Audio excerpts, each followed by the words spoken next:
அஸ்ஸலாமு அலைக்கும். எல்லா புகழும் இறைவனுக்கு.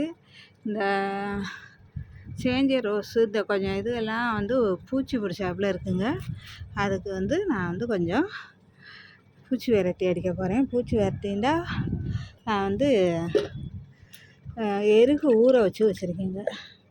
பாருங்க, இந்த வாழையில நேற்று ஊற வச்சுட்டு போனேன். பாருங்க, இதை போட்டு கல்லை உள்ளே வச்சுட்டு போனேன், இல்லாட்டி மிதந்துக்கிட்டே இருக்கும். அதனால இது லெமன், வாழைப்பழத்தோல், நாட்டு சர்க்கரை போட்டு ஊற வச்சது. இது 6 மாதம் இதுங்க. நம்ம இதில் ஒரு 5 ml எடுத்துக்கிடுவோம். இதில் ஒரு 1/4 லிட்ரு எடுத்து பாருங்க வடிகட்டிக்கிடுவோம். 1/4 லிட்டருக்கு 1.5 லிட்ரு தண்ணி ஊற்றுவோம். ஏன்னா ரொம்ப பவர்ஃபுல்லானது, நம்ம ரொம்ப இது பண்ணக்கூடாது. 2 நாளைக்கு ஒரு தடவை அடிக்கிறதுனால தண்ணி கலந்து தான் அடிக்கணும்.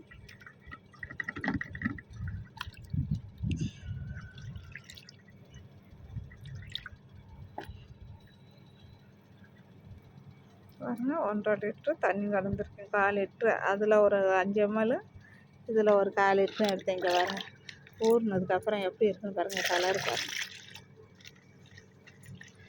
இது மல்லிகைப்பூ ப்ரூன் பண்ணிவிட்டு மல்லிகைப்பூக்கும் ரோஸுக்கும் இதை கொடுக்க போகிறேங்க. அதுக்குத்தான் நான் இதை வச்சுருக்கேன். கலந்து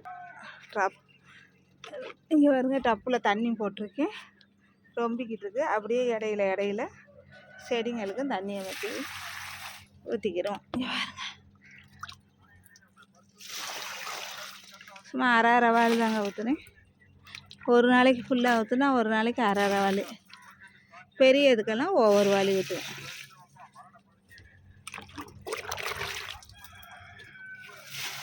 சீத்தாக்கண்ணு இது இது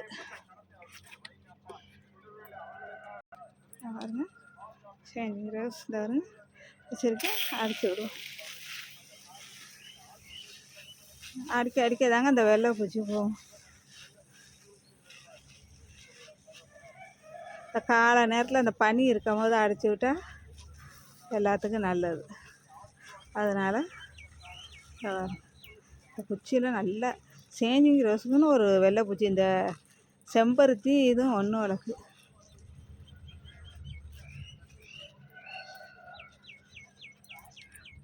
அடிச்சு விட்டுக்கிறோம்.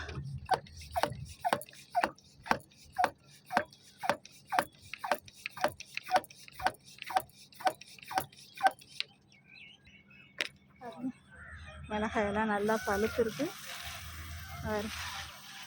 மஞ்சளுக்கு எல்லாத்துக்குமே அடிச்சுடுறேன். பாரிஜாதம், மல்லிகைப்பூ, வாடாமல்லி, கலர் காக்காட்டான், வெள்ளை காக்காட்டான், தக்காளி, பச்சை மிளகா, அவரை, பெரிய அவரை, மல்பெரி, மரத்தில் மேலே வர்ற மாதிரி இருக்கு. மல்பெரி காய பாருங்க எப்படி இருக்கு, கற்றுக்கிட்டு.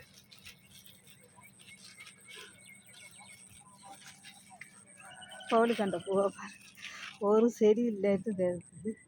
இன்னைக்கு செடியாக மாஷா இல்லை, நிறையா இருக்காது. மஞ்சளுக்கெல்லாம் அடிச்சு விட்டோம்னா கிழங்கு வைப்பாங்க. அடி உரம் நான் மண்புழு உரம் கொடுப்பேன். அடி காய்கறி கம்போஸ் நம்ம வீட்டில் செஞ்சுருக்கோம்ல, அதை கொடுத்துருப்பேன்.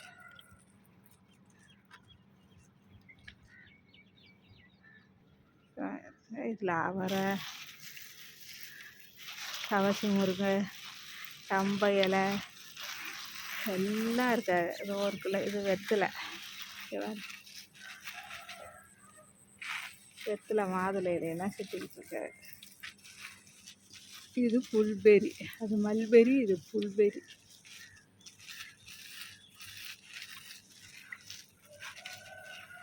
இது சுண்டக்காய்.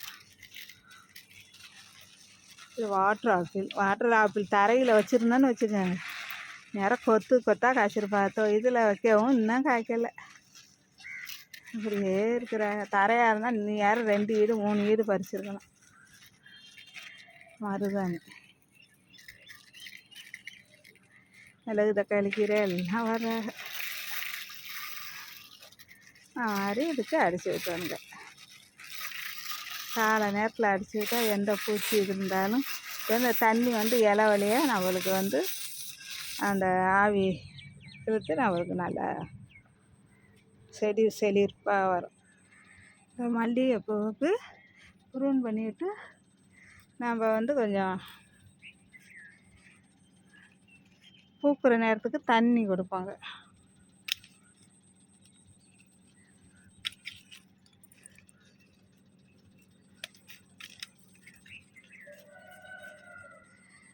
நின்றாலும் ஜம்ஜா வாட கைப்பட்டவனே அப்படி மணக்குதுங்க.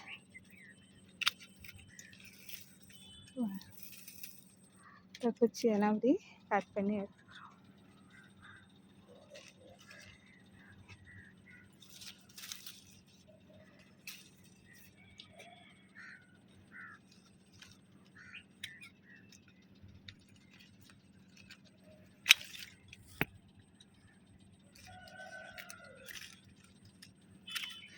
கட் பண்ணிவிட்டு நம்ம இலையை உருவிட்டாவே மல்லிகைப்பூ வந்து நல்லா முட்டை விட்டு பூக்குங்க. மல்லிகைப்பூக்கு இலை தான் உருவணும். இலை உருவிட்டு கட் பண்ணி விடணும். பாருங்க, இவ்வளவு இலை முடிஞ்ச அளவுக்கு இதுன்னு ரொம்பவும் ஒட்டை பண்ணிக்கிட்டு அது. ஆனால் இதில் எம்புடு இலை ஆயிரமாக அந்த இலை ஆயிர இடத்துலேருந்து ஒரு கணு வந்து அதில் பூ வரும். அந்த மாதிரி அதனால தான் மல்லிகைப்பூக்கு மட்டும் இலையும் அஞ்சு விட்டுறணும். முனியை மட்டும் கட் பண்ணக்கூடாது, இலையும் சேர்த்து அஞ்சு பண்ணணும். குருட் மட்டும் பண்ணக்கூடாது. இலை அஞ்சாதான் அது நல்லா அந்த ஆயிர இடம்லாம் அந்த இலைக்கு இலை முட்டு வைக்கும். மல்லிகைப்பூக்கு வெயில் தான் முக்கியம். வெயில் எவ்வளோ அடிக்குதோ அவ்வளவுக்கு அவ்வளவு பூக்கும், நல்லா பூக்கும். பிறந்த பிள்ளைகிட்ட கேட்டால் கூட மல்லிகைப்பூக்கு என்ன வேணும், வெயில் அப்படின்னு சொல்லுங்க. ஏன்னா 24 மணி நேரமும் அது கையில் ஃபோன் பார்க்குதுங்க, கேம் பார்க்குதுங்க, அதிலே அப்புறம் தோட்டத்து வீடியோ பார்க்குதுங்க. அதுகளுக்கு மெமரியில் ஏறிடும் அவங்க சொல்கிறதெல்லாம்.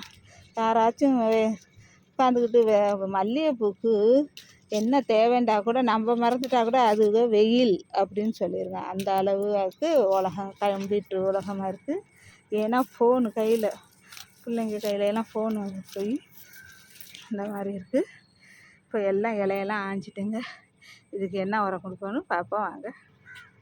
பாருங்க, நிலவு உதிச்சு வருது பாருங்க.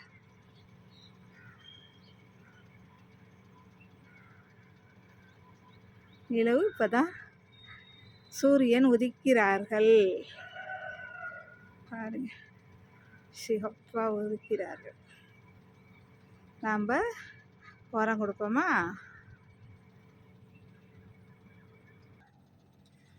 பாருங்க, கடுகு, கடுகு, வெந்தயம், வாழைப்பழத்தோல்.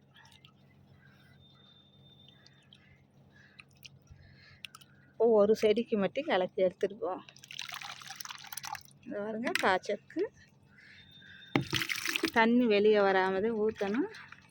இந்த பாருங்க, அரை மக்கு எரு ஊற போட்டது.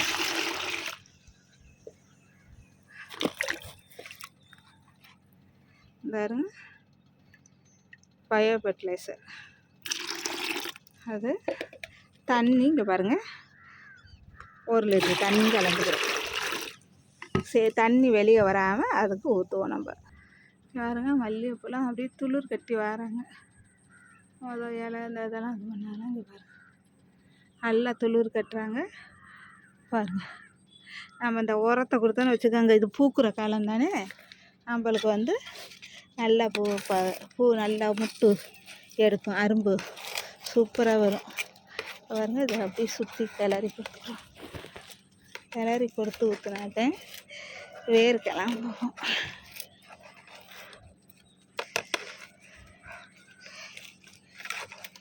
கடுகு வந்து ரொம்ப நல்லதுங்க, பூக்கிற தன்மைக்கு ரொம்ப நல்லது.